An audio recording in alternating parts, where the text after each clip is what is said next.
This is the VOA Special English Education Report.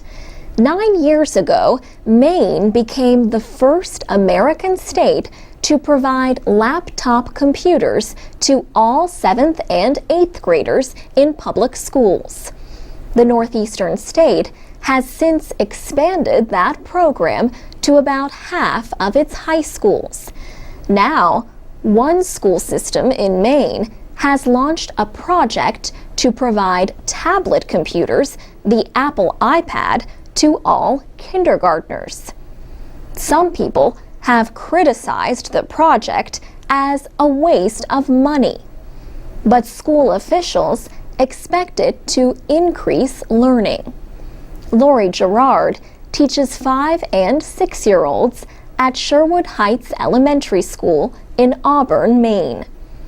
Before the students collect their iPad, they say a rhyme to remind them how to be careful with it. Fingers on the bottom, thumbs on top. That way my iPad won't drop.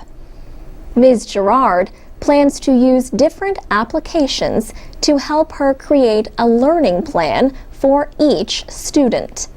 The iPads have been in her classroom since the school year began in September. The principal of the school, Laura Shaw, says the iPads quickly let children know if they answer questions correctly.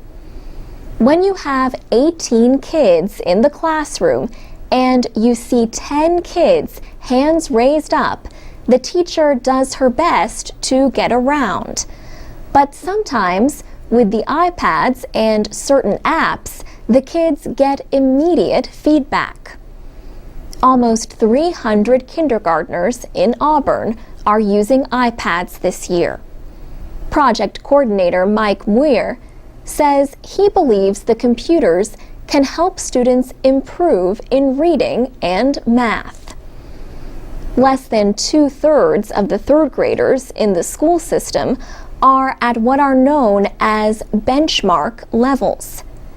Mr. Muir says, "One of our literacy interventionists was working with several of her students and having a hard time with helping them be successful. She finally pulled out her own personal iPad and had them work on some apps for letter recognition and letter formation, and they met the benchmark very quickly." School districts in other states, including South Carolina, Tennessee, and Illinois, are also using iPads. The project in Maine costs $200,000. Most of that money is from the state and the federal government. Not everyone supports the project. Elliot Soloway is a computer science professor at the University of Michigan. "It's ridiculous," he says, and not because of the iPads, but because of the amount of money. Is the iPad an effective learning tool? Educators in Maine plan to give a report at the end of the school year. For VOA Special English, I'm Alex Villarreal.